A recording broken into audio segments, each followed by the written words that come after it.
Alright, focus. You can read the title, you know what it is. Today we're talking about my first L series lens. Let's go!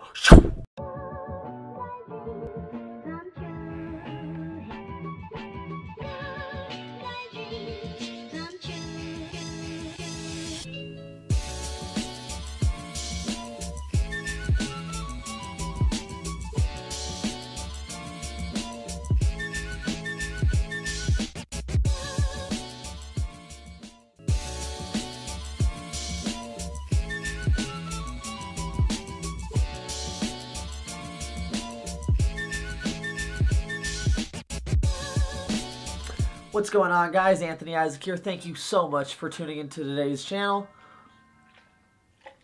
Oh, that's good coffee. It's been a thing for like the last year, ever since I got back from vacation, is drinking copious amounts of coffee to go to the gym instead of a lot of pre-workout, because that's just not good for your body. But I think I'm drinking too much coffee now, so okay. Today is not a coffee video. Today is, in fact, as you see above, my very first purchase of, drum rolls in the background, please. My very first L series lens from Canon. Okay, this thing is heavier than all of my other lenses. This thing is way prettier than all of my lenses. The element in there, that's pretty neat, man.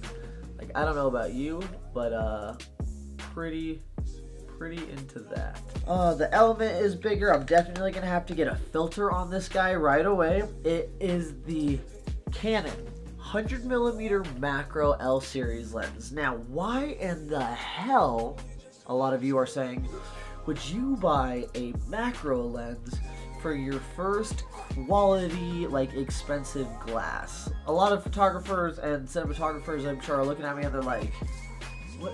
Dude, why didn't you get the 16-35? Dude, why didn't you get the 24-105? Dude, why didn't you get the 24-70? So many options that I could have got, but I didn't. I didn't know why. There's definitely a good reason why I didn't grab one of those other badass awesome lenses. And price is definitely a factor in there, but cannot lie. This lens, if I were to have gotten it brand new, would be between about $900 and about $1,600 you know, $1,500, $1,200, if it's brand new, with insurance, all of that. Now this, I love Facebook Marketplace for so many reasons, because I got this for $700. And I, like, inspected the crap out of it when I got it to make sure it was, you know, still a good lens.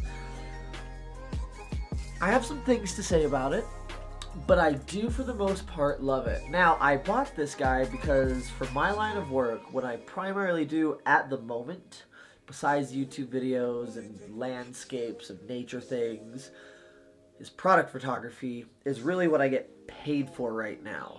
I get paid for taking pictures in a Colorado industry. I get paid for the quality of those pictures for ads and websites and stuff. So a macro really seemed like the way to go for what I needed.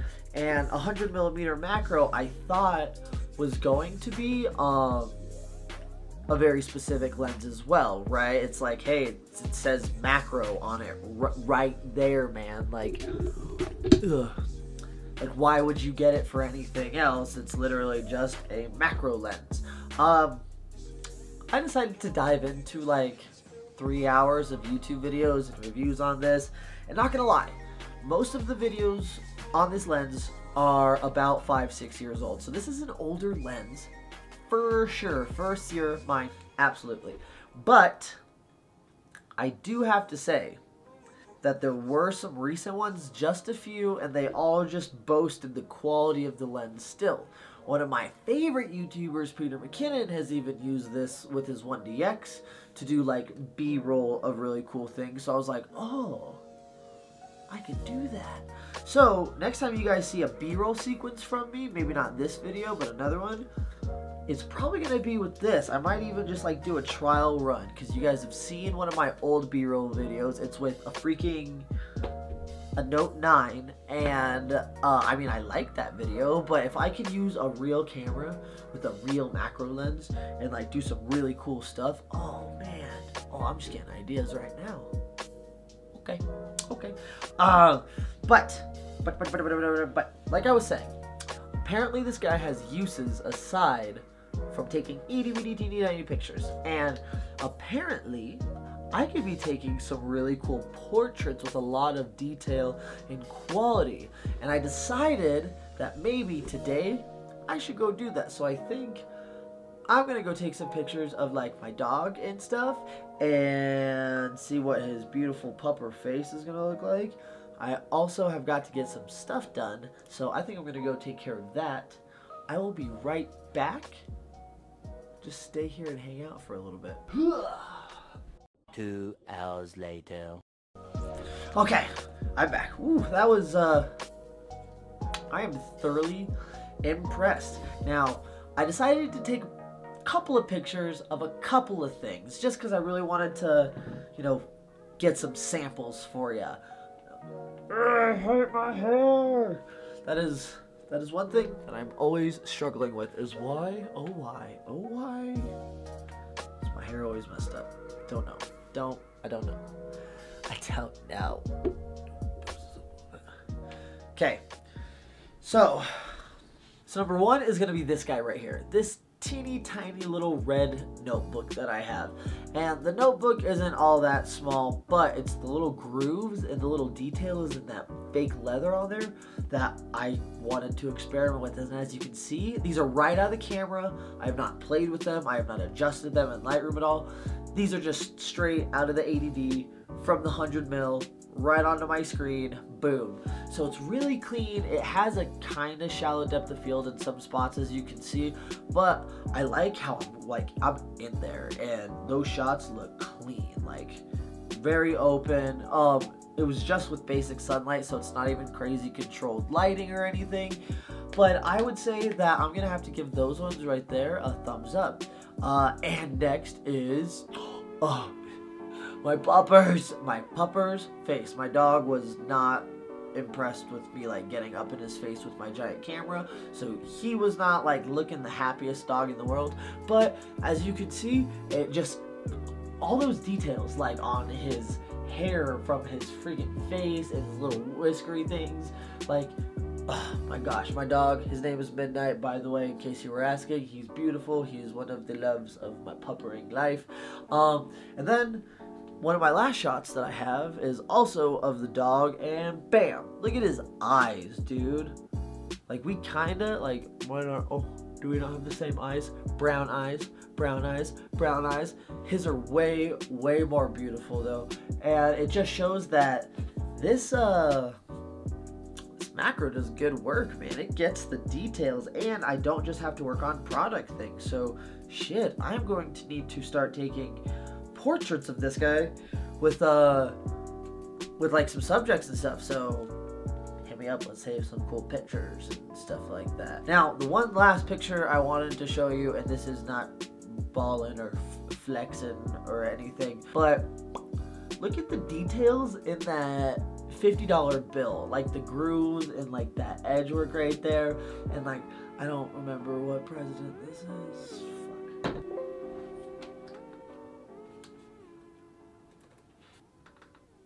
To the Google search. Who is on the $50 bills? Oh shit, I feel super racist right now. It's Ulysses S. Grant, who is like one of the best generals in the world for leading the Civil War and like ending it, you know, super badass right there. My bad, dude. But look at the freaking awesome details that we captured on this $50 bill. The guy who sold me this lens, his name was Jose. Jose, thank you so much for this lens. He was telling me that he bought it to take pictures of like him and his wife's wedding band, and he took some cool pictures of like $100 or of a $1 bill, $100 bill, all of the dollar bills, just to check out the cool details, and he really was impressed. So I did like that, but I don't have the most complaints in the world. I was really confused at first, and I thought Jose sold me a fucking broken lens at first, even though, like, I inspected this thing when I got it. But I just wasn't paying attention in the loud-ass parking lot. At first, I thought the autofocus was fucked up or something, because it was loud as hell. Like, loud, like...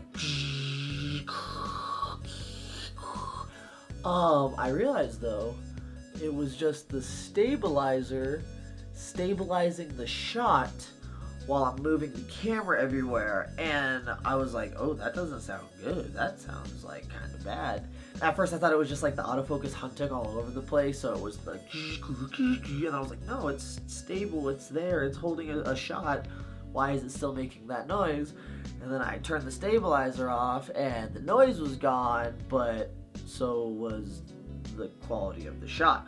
So I think I've got to play with it a little bit more, but I think if I were to come up with a recommendation for anybody ever, it would be maybe, and I gotta like look at the Canon stuff about this, but I think in my mind, when you are not taking your shot, turn the stabilizer off so that it's not always working and running the motor and running down the battery.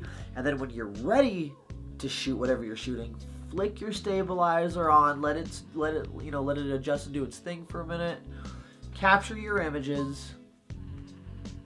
Phone's always got to go off. Capture your images and then move on with your life. But aside from that, I know it's a really weird purchase to get for my first L series, and I'm not sure what I should get for my second one. Should it be the 16 to 35? Should it be the 24 to 105 or the 24 to 70? I don't know. I do know that I do work in a lot of outside, but also I'm trying to work with a lot more low light situations. So I'd like to keep the aperture super wide open at like 1.2. This is a 2.8, but or 1.4 at the very at like my happiest. But I know there's a lot of cost with all that stuff. So if you guys could help me out, and if you could comment your experiences with other lenses, what your first L series lens was, that would be a great thing to know. And why I should buy either that or something else next. Maybe your first L series was not your favorite and that's something you also want to tell me. Please let me know. Like I said, this is a channel for people who are learning how to be photographers, and I am also learning how to be a photographer. And yeah, I just lost my train of thought for a minute. So that being said, guys, I think I'm gonna head out of here. I've got some things to do, an oil change and all this blah. Oh, so hi, Poppy. Hi, Poppy. It's my dog. Oh, it's my handsome dog. Oh, it's my handsome dog. Okay. Sorry. I got emotional for a moment about my dogs. So yeah, I think I am going to go work on a couple of my errands and things that I need to get done. I will see you guys next week on the channel. Maybe this same week. I've been kind of sporadic with uploading. I'll get better, I swear to God. Later.